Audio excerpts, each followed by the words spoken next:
नमस्कार। बिहार तक पर आप देख रहे हैं बड़ा सवाल और मैं हूं आपके साथ रोहित सिंह।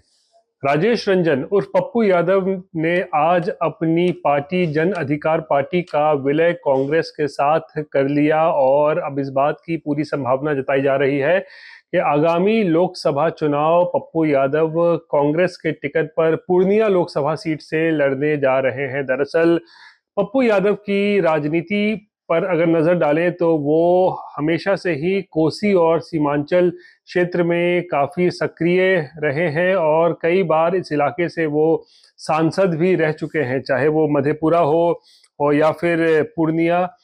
और ऐसे में जो आखिरी ठिकाना था पप्पू यादव का अपनी पार्टी बनाने से पहले, वो था राष्ट्रीय जनता दल, जहां पर वो सांसद थे। 2014 से 2019 का जो टर्म था उस दौरान वो सांसद थे आरजेडी के। हालांकि बीच में उन्होंने आरजेडी जो है वो छोड़ भी दी थी और उसके बाद उन्होंने अपनी पार्टी जन अधिकार पार्टी बनाई थी और पिछले काफी समय से एक बड़ी पार्टी की खोज में पप्पू यादव थे, क्योंकि वो पूर्णिया से लोकसभा चुनाव लड़ना चाहते थे और इसी कारण से उन्हें अब ये मौका मिला।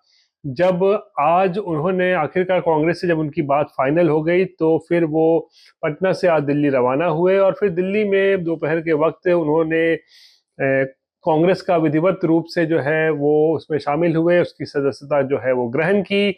लेकिन जो दिलचस्प बात ये रही कि पप्पू यादव जब कांग्रेस पार्टी में शामिल हो रहे थे तो बिहार कांग्रेस के प्रदेश अध्यक्ष और राज्यसभा सांसद अखिलेश प्रसाद सिंह इस प्रेस कॉन्फ्रेंस में मौजूद नहीं थे, जिससे ये साफ हो गया कि पप्पू यादव के कांग्रेस में शामिल होने की बात के बारे में अखिलेश प्रसाद सिंह को जानकारी नहीं थी और जानकारी नहीं होने के साथ साथ शायद वो इसके विरोध में भी थे, क्योंकि जो सूत्र बताते हैं कि अखिलेश प्रसाद सिंह नहीं चाहते थे कि पप्पू यादव जो है वो कांग्रेस में शामिल हो। और इसी कारण से आज जब पप्पू यादव कांग्रेस में शामिल हो रहे थे तो उस प्रेस कॉन्फ्रेंस में अखिलेश प्रसाद सिंह जो है वो मौजूद नहीं थे। बहरहाल कांग्रेस में शामिल होने से पहले कल रात पप्पू यादव ने पटना में आरजेडी सुप्रीमो लालू प्रसाद और तेजस्वी यादव से भी मुलाकात की और ऐसा बताया जाता है कि आरजेडी सुप्रीमो से हरी झंडी मिलने के बाद ही जो पप्पू यादव है वो दिल्ली के लिए रवाना हुए और फिर उन्होंने कांग्रेस में शामिल हो गए। बताया जा रहा है कि आरजेडी सुप्रीमो से हरी झंडी जो मिली है वो है पूर्णिया लोकसभा सीट से चुनाव लड़ने की, यानी कि आखिर में उन्होंने आरजेडी सुप्रीमो से इस बात को लेकर जो है एक तरीके से कहें तो कंफर्मेशन ले लिया कि वो कांग्रेस में शामिल होंगे तो पूर्णिया लोकसभा सीट जो है वो आरजेडी नहीं बल्कि कांग्रेस के खाते में जाएगी और तभी वो वहां से चुनाव लड़ पाएंगे। और लगता है वैसा हो भी रहा है।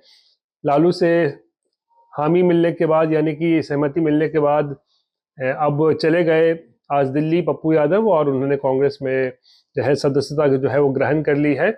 और पप्पू यादव की पत्नी भी कांग्रेस से जुड़ी हुई है, राज्यसभा की वो सांसद है।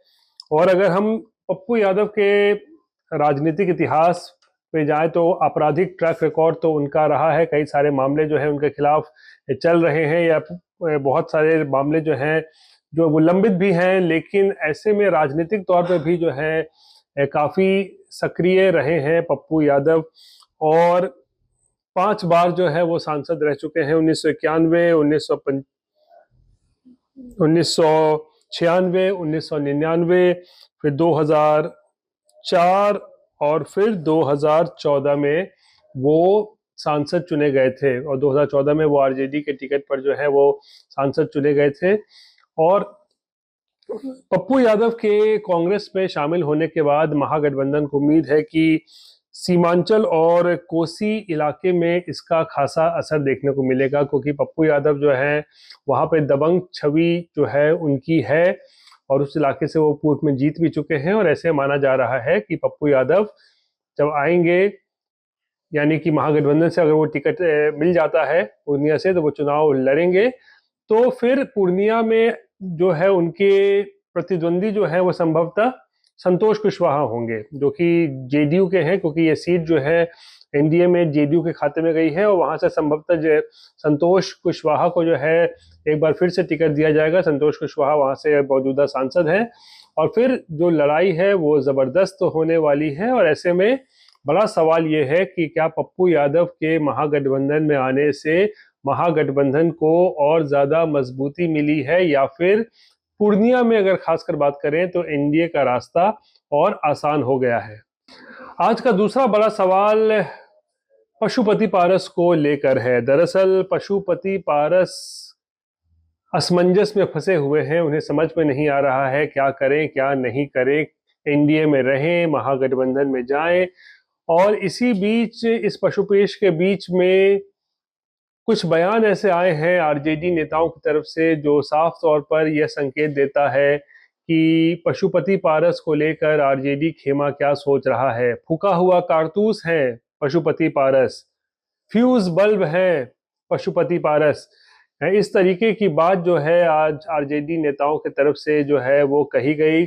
और नेताओं का कहना था कि बीजेपी ने उन्हें फूका हुआ कारतूस समझ लिया और फ्यूज बल्ब समझा, इसीलिए उन्हें एनडीए में जो है वो जगह नहीं मिली। यानी कि इशारों ही इशारों में आरजेडी ने भी जो है अपनी मंशा जो है वो पशुपति पारस को लेकर जाहिर कर दी है कि पशुपति पारस को आरजेडी भी एक फ्यूज बल्ब या फिर एक फूका हुआ कारतूस से ज्यादा कुछ नहीं समझती है। और इसीलिए पारस को लेकर महागठबंधन में भी कोई कंफ्यूजन नहीं है। दरअसल पशुपति पारस ने केंद्र सरकार से मंत्री के रूप में इस्तीफा तो दे दिया है, लेकिन अभी भी वो एनडीए में बने हुए हैं और महागठबंधन में जाने को लेकर कोई फैसला नहीं किया है। और फैसला करेंगे भी तो क्या करेंगे, उनकी जब तक लालू या तेजस्वी यादव से मुलाकात नहीं हो जाती है, और अगर लालू या तेजस्वी उनको कोई टिकट नहीं देते हैं तो फिर महागठबंधन में जाने का भी कोई फायदा नहीं है। और पशुपति पारस की जो राजनीतिक हैसियत है बिहार में, उसको देखकर ऐसा लगता भी नहीं है कि लालू या तेजस्वी पशुपति पारस को कोई बहुत ज्यादा जो है वो तवज्जो देने वाली है। और ऐसे में एक तरीके से कहें तो दो राहे पर खड़े हैं पशुपति पारस। उन्हें समझ में नहीं आ रहा है कि एनडीए में बने रहें या फिर महागठबंधन में जाएं। महागठबंधन में जाने की अगर सोचते भी हैं तो महागठबंधन उनको लेगा या नहीं, ये सब सभी सवाल जो हैं वो खड़े हो रहे हैं। और ऐसे में आज चिराग पासवान ने भी ऐलान कर दिया कि वो हाजीपुर से लोकसभा चुनाव जो है वो लड़ने जा रहे हैं। ऐसे में क्या पशुपति पारस अपने भतीजे को हाजीपुर से चुनाव में चुनौती देंगे, ये बड़ा सवाल है। लेकिन एक उससे भी बड़ा सवाल ये है कि पशुपति पारस का राजनीतिक भविष्य क्या होगा, ये किसी को पता नहीं है। और उससे भी बड़ा सवाल ये कि क्या वो महागठबंधन में एक्सेप्ट किए जाएंगे, यानी उन्हें शामिल किया जाएगा या नहीं, ये बड़ा सवाल है। क्योंकि आरजेडी की तरफ से जो है आज उनको लेकर स्थिति भी जो है कुछ हद तक जो है इशारों ही इशारों में स्पष्ट कर दी गई है कि महागठबंधन में भी शायद संभवतः पशुपति पारस के लिए कोई जगह नहीं है। बहरहाल ये थी बिहार से जुड़ी हुई आज की तमाम बड़ी खबर। बाकी की तमाम खबरों के लिए आप देखते रहिए बिहार तक, और मुझे आज के लिए दीजिए इजाजत। नमस्कार।